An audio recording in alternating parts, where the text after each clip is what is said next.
Vegetable cutlet ഉണ്ടാക്കിയാലോ. ഒരു കുക്കറിനകത്ത് വെള്ളം ഒഴിച്ച് അതിനകത്ത് ഉപ്പിട്ട് കിഴങ്ങ് ക്യാരറ്റ് ഇട്ട് വേവിച്ചെടുക്കുക. അതിനുശേഷം ഒരു പാനിലേക്ക് എണ്ണ ഒഴിച്ച് അതിനകത്ത് ഇഞ്ചി വെളുത്തുള്ളി പച്ചമുളക് ഇട്ട് നല്ല രീതിയിൽ വഴറ്റിയെടുക്കാം.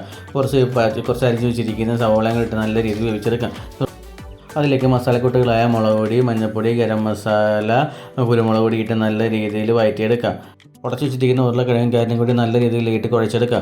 അതിനകത്തേക്ക് മല്ലിയില ഇടുക. അതും കൂടെ നല്ല രീതിയിൽ എല്ലായിടത്തും പിടിക്കുന്ന രീതിയിൽ ചെയ്യുക. പിന്നെ പൊടിച്ച് വെച്ചിരിക്കുന്ന ബ്രെഡ് പൊടി ഇട്ട് നല്ല രീതിയിൽ മിക്സ് ചെയ്ത് വെക്കുക. മുട്ടയ്ക്ക് പകരം മൈദ വെള്ളത്തിലാണ് കട്ട്ലേറ്റ് മൈദ പൊടിയായിട്ട് മിക്സ് ചെയ്തെടുക്കുന്നത്. നമുക്ക് ഓരോന്നായ ഒരു പ്രത്യേക ആകൃതിയിൽ ഉണ്ടാക്കിയെടുക്കാം. അതിനുശേഷം മൈദ വെള്ളത്തിൽ മുക്കി ഓരോന്നായിട്ട് ബ്രെഡ് പൊടിയിൽ മുക്കി മാറ്റി വെക്കാം. നമുക്കിനി എയർ ഫ്രയറിൽ വെച്ച് 210 ഡിഗ്രിയിൽ 10 മിനിറ്റ് കൊണ്ട് നമുക്ക് കട്ട്ലേറ്റ് വറുത്തെടുക്കാം. എണ്ണയിൽ പൊരിക്കുന്നതെല്ലാം എണ്ണയില്ലാതെ എയർ ഫ്രയറിലൂടെ ഉണ്ടാക്കിയെടുക്കാം. എണ്ണ ഒഴിവാക്കൂ, ആരോഗ്യത്തോടെ ജീവിക്കൂ. Thank you.